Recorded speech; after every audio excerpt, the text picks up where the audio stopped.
Bienvenidos a Innovadores al Fin del Mundo, el podcast de innovación, donde compartiremos conocimiento, experiencias y tendencias para crear una cultura de innovación desde el fin del mundo.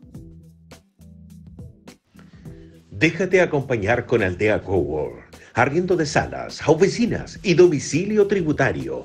Tenemos 2 sedes en Osorno, Chile. Sobrevive con tu empresa a través de incubación y mentoría con apoyo de Corfo. www.aldeacowork.com.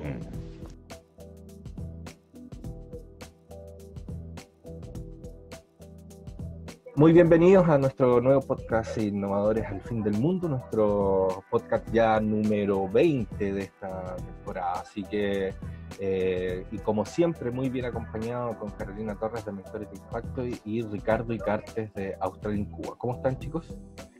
Hola César, muy bien. Aquí en un día lunes muy frío en Osorno, pero bien, estamos como estupetelados.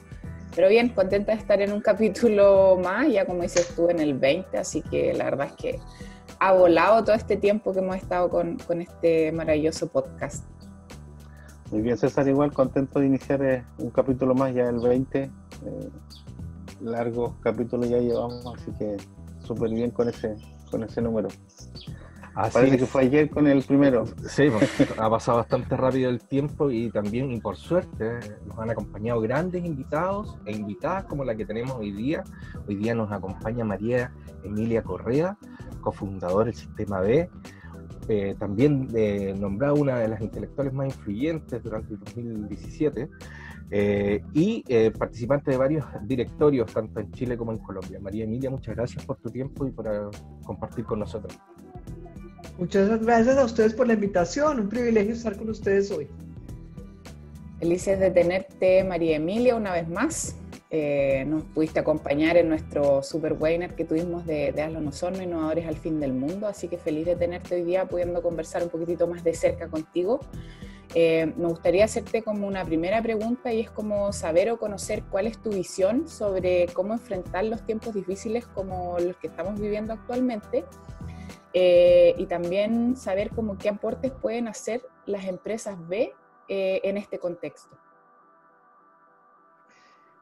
Pues mira, primero que todo, Carolina, Ricardo, César, muchas gracias por permitirme participar con ustedes. Además que ustedes saben, me fascina el sur de Chile, entonces me encantaría eso. Ojalá podamos estar en físico allá pronto, porque me encanta el sur. Sí. Además que se viene el verano y uno, bueno, qué delicia poder ir. Así que mil gracias. Mira, yo creo que, bueno, primero que todo, esta situación de esta pandemia y esta cuarentena y esta situación que estamos viviendo, nadie se la había imaginado, ¿no es cierto? Si el año pasado nos hubieran dicho que se iba a cerrar el mundo este año, pues habríamos dicho que no, que cambien de canal, porque eso no puede ser, ¿cierto? Parecía una película de ciencia ficción.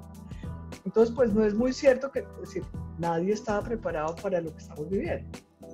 Y esta situación además nos ha traído una cantidad de sorpresas. Por ejemplo, difíciles sorpresas, la del mundo del turismo, la del mundo de los restaurantes, lo que se llama hospitality, ¿no?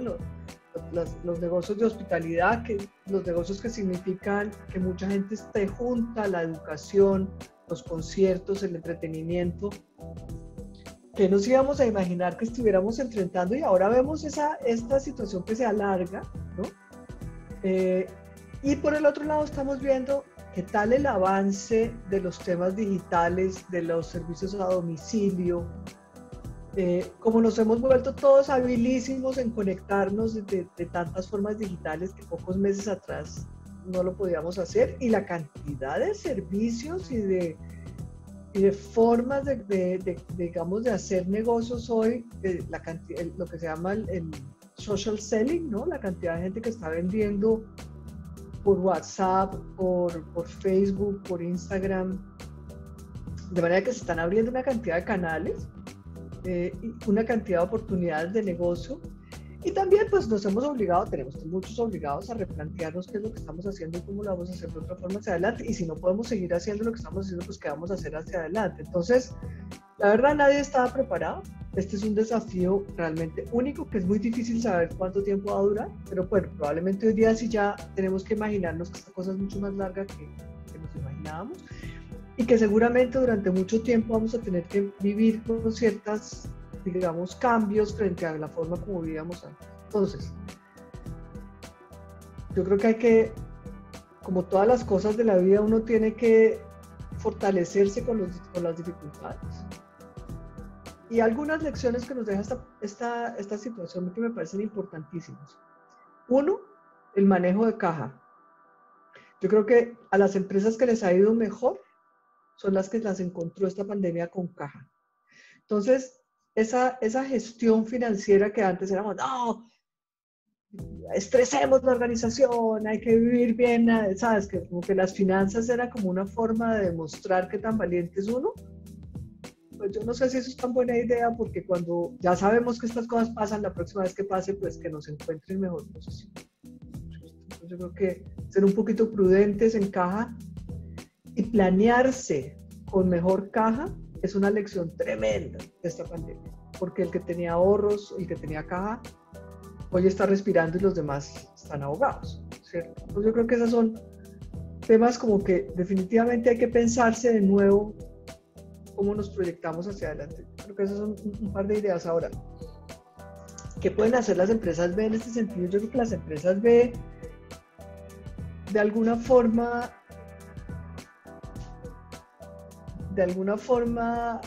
hemos tratado de iniciar algo que mucha gente está pidiendo hoy, que es ese tema de que ahora tenemos que ponernos todos al servicio de la solución, porque aquí nos hemos dado cuenta que nos necesitamos todos, que ninguno se salva solo, que el aporte de todos es indispensable.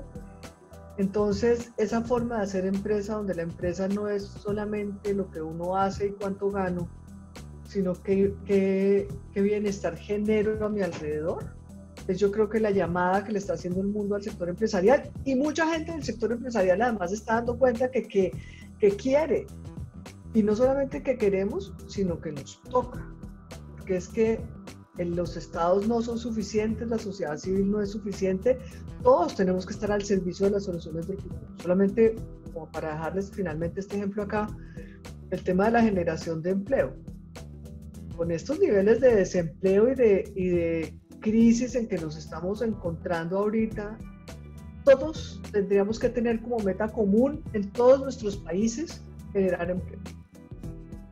Y generar empleo no solamente porque nuestra empresa crece, sino porque tenemos la responsabilidad de colaborar en la reactivación de la economía y la capacidad de la gente de ponerse de pie nuevamente. Yo creo que un poco aquí todos estamos sintiendo esa necesidad de ponernos todos al servicio de la solución, ¿no? Sí, María Emilia, muy interesante tu tips. O sea, el manejo de caja, o el que nos encontró con caja, es como que nos hayan pillado confesados en realidad. Es bien importante. Pero una de las cosas que se ha mencionado justamente en todo este momento de crisis a nivel mundial es algo bien particular y que no deja de tener evidencia empírica. Y creo que te quiero preguntar cuál es la gran diferencia o cuál es el gran plus justamente que hoy día frente a este escenario tienen las mujeres. Se ha mencionado que tanto Alemania como Nueva Zelanda han sido los países que mejor han manejado esta pandemia, algo inédito, una crisis tremenda, y que son liderados por mujeres. Según tú, ¿cuál es la gran diferencia que tienen las mujeres frente a una crisis, a dirigir una crisis en realidad? Mira, yo creo que es interesante pensar el tema no solamente desde la biología, sino desde un estilo de liderazgo, ¿cierto? Porque la biología no necesariamente hace que uno sea de una forma o de otra, ¿cierto? Yo conozco hombres que son mucho más acogedores que yo, mucho más sensibles que yo, mucho más constructores de comunidad que yo, y yo soy mujer. Entonces, el hecho de ser biológicamente mujer no me hace automáticamente una persona que es capaz de congregar y de convocar. Lo que sí pasa es que las mujeres, yo creo, al igual que, y voy a decir una cosa que es un poquito controversial, pero todos los que de alguna forma hemos sentido algún tipo de discriminación, cuando logramos superar esa condición de víctima, somos capaces de ponernos al servicio de una solución que es mucho más amplia y más abierta que cuando uno ha estado solamente en una condición de víctima. ¿cierto? Entonces el que ha estado siempre en una condición de poder no se da cuenta cómo es ser discriminado. Tengo muchos hombres que le dicen a uno, pero las mujeres ¿por qué se molestan tanto si es un chiste? Bueno, porque es que a usted no se están burlando de usted, ¿cierto? Entonces cuando uno no ha sentido eso, no necesariamente automáticamente es capaz de ser más, digamos, más amplio en su convocatoria. Entonces yo creo que el hecho de ser un grupo por nuestra biología que hemos tenido que luchar por abrir espacio y funcionar en condiciones que no son, digamos, equilibradas, pues nos ha hecho que tengamos una sensibilidad particular frente a esas necesidades. Entonces, no creo que es la biología tanto como la discriminación lo que explica que muchas personas de género femenino tengan una actitud de liderazgo más colaborativo y más convocante. Pero eso es mi explicación personal. Seguramente habrá mucha gente que no está de acuerdo conmigo. Pero lo que sí es muy interesante es ver que esos liderazgos de hombres o de mujeres que son capaces de convocar la diferencia, no solamente la cosa, digamos, egoísta de juntarse solo con los que piensan como yo, que son capaces de reconocer la importancia de todas las voces, ¿cierto? Que no son solamente las voces con las que yo me siento cómoda, sino todas las voces. Los liderazgos que son capaces de buscar en esos entornos de diferencia los espacios de acuerdo y reconocer los desacuerdos, valorizar los desacuerdos. Esos liderazgos son liderazgos que avanzan de una forma donde todo el mundo se siente parte y parte. Y así funcionamos mucho mejor en las sociedades humanas. Entonces, yo creo que aquí la invitación es pensar no tanto en la biología, sino en el estilo del liderazgo, ¿cierto? Necesitamos hombres y mujeres que lideremos para construir comunidades diversas, porque muchas veces cuando hablamos, no, construyamos comunidad, estamos hablando, construyamos espacios donde todo el mundo se parezca como a mí, piense como yo, y yo no me sienta amenazada por ninguna diferencia, pero la verdad es que tenemos que aprender a vivir con la diferencia, porque pues así es el mundo y así somos todos, y esa es la gracia, ¿cierto? Entonces, si tú miras la experiencia de Nueva Zelanda, la experiencia de Alemania, estas mujeres líderes lo que han logrado es hacer eso, ¿cierto? Es convocar, y las soluciones que surgen de grupos donde la diversidad está realmente representada y donde la voz de todos es igualmente válida, son soluciones obviamente mucho más sólidas que las que salen de un grupo de gente toda parecida, ¿cierto? Que no incluye las otras voces. María Emilia, yo quiero hacer un poquito de recuerdo, justamente hablabas de ese liderazgo. ¿Nos podrías contar qué pasaba en ese momento cuando te reuniste con más gente y deciden cofundar el Sistema B? ¿Qué pasaba en ese momento? ¿Se puede comparar con un momento complicado que estábamos ahora? ¿Tú crees que van a salir iniciativas nuevas en este mismo proceso? Cuéntanos un poquito cómo era ese contexto cuando partieron ustedes con Sistema B. Mira, nosotros partimos con Sistema B hace 10 años. Sistema B empezó formalmente en el 2012, en realidad. Yo creo que más que un sacudón en el mundo, en ese momento era un sacudón personal. Entonces, como que la crisis era personal en ese momento de nosotros y no tanto la crisis como la que estamos viviendo ahorita en la sociedad, ¿cierto? Entonces ahí nos encontramos con Gonzalo Muñoz, que los dos veníamos de trabajar en el mundo corporativo en posiciones diferentes, pero los dos veníamos como con la misma crisis personal de decir, eso que estoy haciendo no me acomoda, no me siento bien, estoy digamos, incómoda con esta situación, y salimos los dos sin conocernos, ¿sabes? Nos conocimos después de haber tomado la decisión de salir del mundo corporativo para buscar otro camino. Nos gusta hacer empresa, nos gusta el emprendimiento, sabemos hacerlo, lo hacemos bien, pero estábamos diciendo, pero esa forma como venimos trabajando con las empresas tradicionales, estábamos en esa búsqueda. Y ahí nos encontramos con Juan Pablo Larenas, que venía a estudiar en Inglaterra, que venía también del mundo de la sociedad civil, y también se había metido un poco al mundo del emprendimiento y también estaba como buscando, y Pedro Tarac, un amigo de larga data del mundo de la sociedad civil, que también por su lado estaba diciendo, pero es que no, tampoco la sola sociedad civil es suficiente. Todo lo que ahí nos encontramos 4 en crisis, digamos, pero en crisis personal, ¿cierto?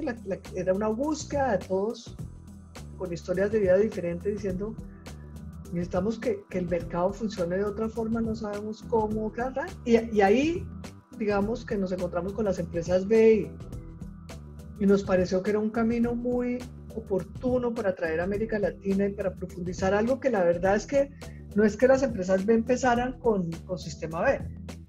La forma de hacer empresas que son empresas con propósito en América Latina tiene muchos años, pero sobre todo en los últimos 10 o 15 años se ha profundizado de una forma impresionante. Entonces ya se volvió mucho más común y corriente, ¿sí? Entonces lo que nosotros hicimos, yo siento que a veces es ponerle un nombre a algo que ya estaba pasando.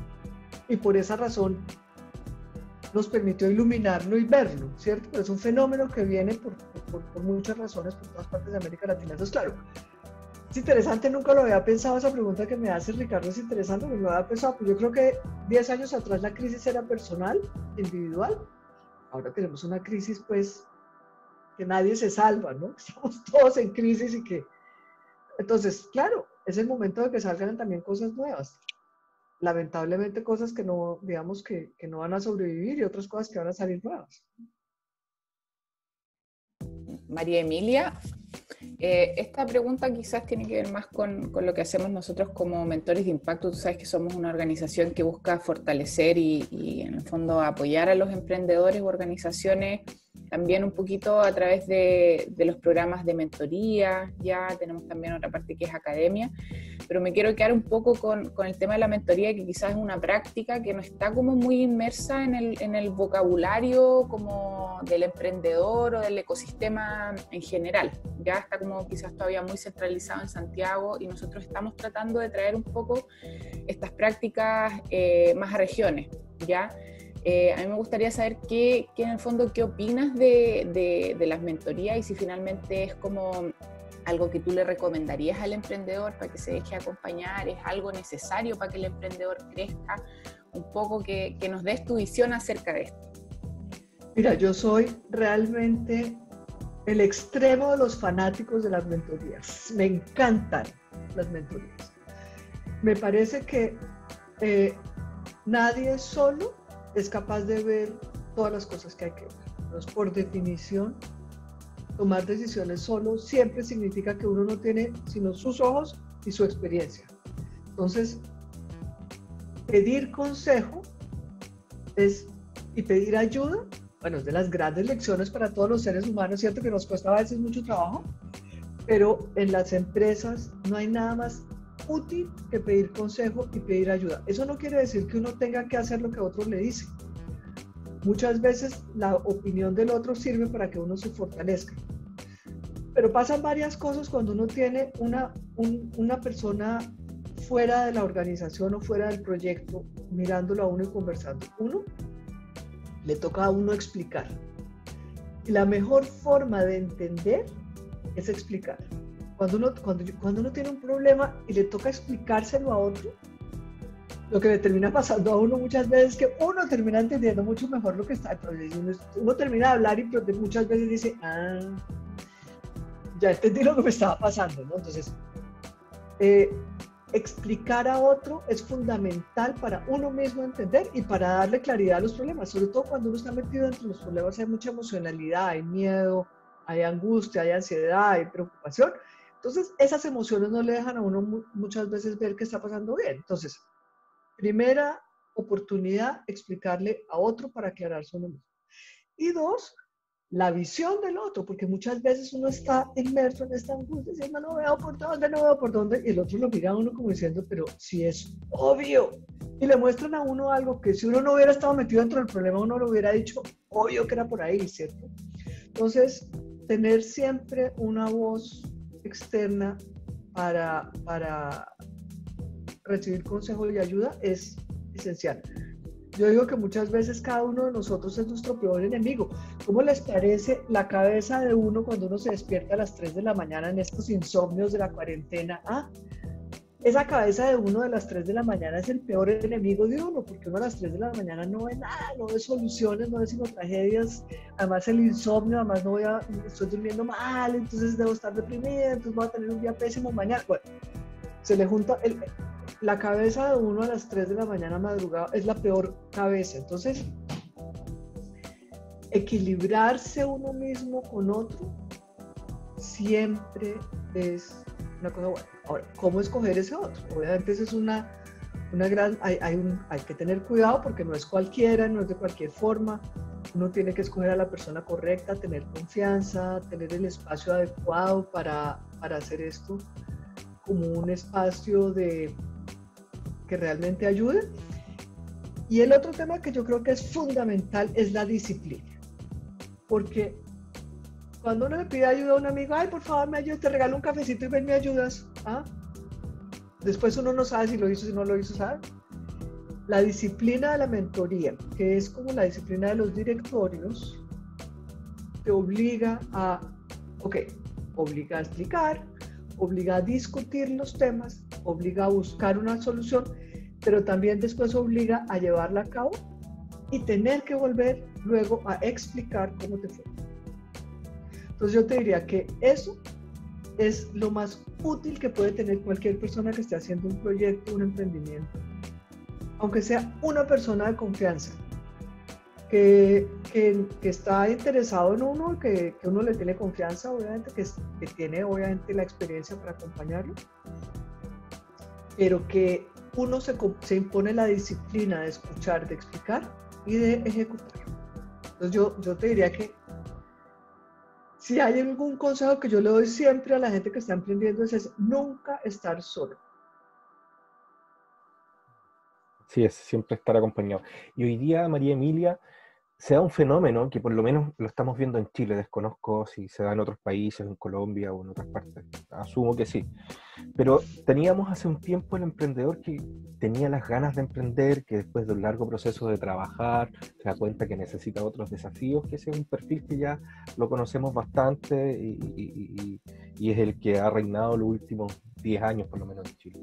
Pero hoy día se da un perfil del emprendedor por necesidad, que no tiene alternativa de presentar un currículum porque no hay trabajo y se ve en la obligación de emprender, de generar sus propios recursos, de autoemplearse, como se quiera llamar.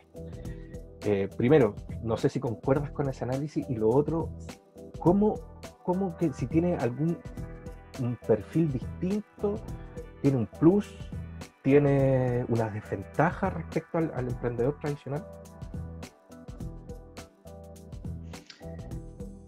Yo siempre he pensado, eso que le dicen a uno que el emprendimiento es como aprender a nadar, ¿no? Que primero que no lo aprendes si no te echas a la piscina, ¿cierto? Si no te metes al agua, tú puedes leer 500 libros, ir a 15 cursos, pero hasta que te metes al agua no te toca aprender, ahí sí que aprendes a nadar. Pero también pasa que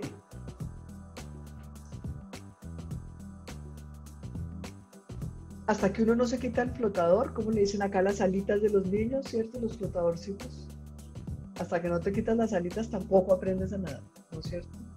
Entonces, yo creo que las habilidades del emprendedor, a mí no me gusta esa distinción entre emprendedor por necesidad y emprendedor por, no sé, motivación o no sé qué, porque al final, ¿qué importa las razones por las cuales hayas llegado al emprendimiento? Igual te toca hacer lo mismo, ¿cierto? Entonces las capacidades del emprendedor son las mismas, es la persona que es capaz de tener resiliencia para encontrar un problema y buscarle una solución todos los días. Yo digo que el hacer emprendimiento es como una montaña rusa porque uno todos los días le pasa algo maravilloso y todos los días le pasa algo espantoso, ¿cierto? Entonces hay que tener la fuerza de carácter para aguantar lo malo y tampoco engrandecer tanto lo bueno, ¿cierto? Entonces hay que fortalecerse uno como ser humano, hay que trabajarse uno personalmente.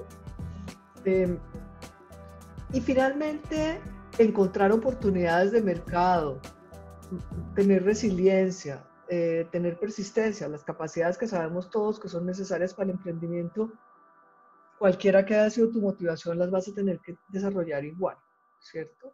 Y mucha gente que tiene la motivación de ser emprendedor, por más de que tenga la motivación, no tiene esas capacidades Seguramente ustedes acompañan emprendedores, les ha tocado mucha gente que viene con un entusiasmo de emprender y uno los ve y dice, no tienen ni idea de qué están haciendo, ¿no es cierto?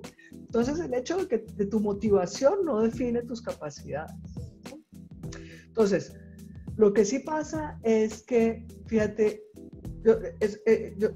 eso que tú dices, la forma como tú presentaste la idea, yo lo escucho a veces en América Latina que le dicen a uno, no, es que a mí sí me tocó ponerme a trabajar. Porque tenemos como que la idea que el éxito es conseguir un buen empleo, ¿cierto? Pero mira, la verdad es que eso era 2019, digamos, eso era el pasado prehistórico, ¿no es verdad? Tal vez el año pasado, pero lo que es este año sale a buscar empleo en pandemia, por Dios, ¿cierto? No es fácil encontrar empleo en pandemia, al contrario. Hay millones y millones de personas que están perdiendo el empleo. Entonces, la verdad es que el mundo cambió así, mejor dicho, radicalmente en tantas cosas. Esa es una de ellas. No está siendo fácil conseguir empleo. Entonces, nos va a tocar ponernos a trabajar a muchos, ¿sí? Entonces, yo creo que lo primero que hay que hacer es un cambio de actitud mental, porque el emprendimiento es una oportunidad. Es una maravilla. Ahora, no es fácil. Es difícil, pero no es que como uno como que ve a veces las historias del emprendedor y ve el puro final de la historia, ¿no? Cuando ya le fue bien, cuando ya solucionó todos los problemas, cuando ya es exitoso y uno dice, ay, yo quiero ser así. Pero no está viendo las 3 de la mañana de ese emprendedor, no está viendo las angustias que tuvo ese emprendedor para empezar, cuando el día que casi se quiere y logró salir, ¿cierto? Entonces, yo creo que tenemos una actitud cultural de éxito que nos ha hecho pensar que mientras menos esfuerzo, mejor empleo, mejor pagado, donde no tenga casi nada, ese es el éxito. La vida ya no es así, nunca fue, pero ahora menos que nunca, ¿cierto? Entonces yo creo que ahora lo que tenemos que es que apoyar el cambio cultural de decir, la gran mayoría de personas vamos a ser emprendedores. Y la gracia aquí es que uno suelte las alitas, porque yo veo mucha gente que dice, ay, yo me voy a poner a vender algo mientras consigo un empleo, ¿no? Está bien, cada uno lleva sus penas como mejor puede. A mí me parece que no es bueno quedarse pensando que voy a hacer esto mientras tanto, que ese mientras tanto puede no llegar nunca, no cambiar, no, ¿sí? Entonces más bien darse cuenta que es la oportunidad de emprender, que hay una cantidad de oportunidades que el gobierno, que las empresas, que las asociaciones están acompañando el emprendimiento como nunca antes, pues es el mejor momento para emprender. María Emilia, ¿qué piensas tú que el emprendedor latinoamericano le sobra motivación y le falta método? ¿O cómo crees tú que, porque a veces hay muchos discursos de motivacionales, que emprendamos, obviamente que hoy día, como dices tú, el contexto es muy diferente, pero justamente a veces tenemos hoy día encerrados, pues tenemos un poco más de tiempo para quizás instruirnos, capacitarnos para dar ese siguiente paso en el emprendimiento. ¿Tú crees que nos falta tener mucha más metodología por sobre la motivación? ¿Cómo ves esa dualidad que está ahí? Mira, yo creo que como aprender a nadar, ¿cierto? Podemos aprender a nadar como unos locos tirándonos al río y ahí vamos a pasarla un poquito mal, pero también podemos, ¿sabes?, preguntarle a alguien que nos enseñe, ¿cierto? Mientras mejor sea el profesor, pues mejor vamos a aprender a nadar, nos vamos a ahogar menos y vamos a sufrir menos. Entonces, claramente, yo sí pienso que es estudiar un poquito y capacitarse en las habilidades del emprendedor, pero sobre todo conocerse a sí mismo, porque no todos servimos para todo. Muy pocas personas sirven para todas las cosas, porque uno es buenísimo para vender, el otro es buenísimo para las finanzas, el otro es buenísimo para manejar una cadena de producción, el otro es buenísimo para llevarse divinamente con los clientes. Es rarísimo una persona que haga todas esas cosas juntos, una sola persona. Entonces, conocerse uno bien y saber qué hace uno bien y dónde necesita ayuda, oportunidad tremenda para aprender, para reconocerse, ¿cierto? Ahora, yo creo que también, ¿sabes? cuando uno mira, hay una experiencia muy interesante que he estado estudiando, que es la experiencia de Israel. Israel es un país que, claro, todas las maravillas de Israel y todo es fíjate que es un país chiquitico, en una zona súper difícil, en la mitad de una guerra siempre, un país súper desértico, y hay que ver la cantidad de cosas que hace esa gente, ¿cierto? Cómo han logrado poner el emprendimiento como un, digamos, ha sido una experiencia muy exitosa de desarrollo de la actividad emprendedora. Entonces uno podría decir, no, es que los israelitas, es que esos sí estudian bien, es que esos sí son capaces. Bueno, no sé si haya una habilidad genética propia, no tengo ni idea, pero lo que sí sé es que ellos, a principios del siglo XXI, en Israel, hubo un esfuerzo muy importante para cambiar las condiciones de mercado en Israel. Entonces, uno de los problemas que tenía Israel a principios del siglo XXI era que tenía tremendos monopolios. Entonces, lo que hicieron muy sabiamente fue ir desarmando los monopolios. Entonces, cuando tú tienes unas condiciones realmente competitivas, el emprendimiento tiene una mejor probabilidad de existir. Yo no sé si es que los israelitas serán mejores que nosotros, no lo sé. De pronto sí, más educados, más no sé qué cosa. Pero lo que sí sé es que en nuestros países en América Latina enfrentamos unas condiciones que hacen muy difícil escalar los emprendimientos. En Chile, por ejemplo, tenemos 3 supermercados enormes que controlan todo. Entonces, si yo lo que tengo es una pequeña producción de papas o, no sé, galletas o cualquier cosa, o vendo entre mis vecinos en la panadería de mi barrio, o hago el esfuerzo de llegar, no sé, a Jumbo o al Líder, no sé qué, pero eso es un salto dificilísimo. Y en segundo lugar, no es necesariamente el mejor salto, porque como son solamente ellos, pues las condiciones que tienen de compra no son necesariamente las mejores. Y termina uno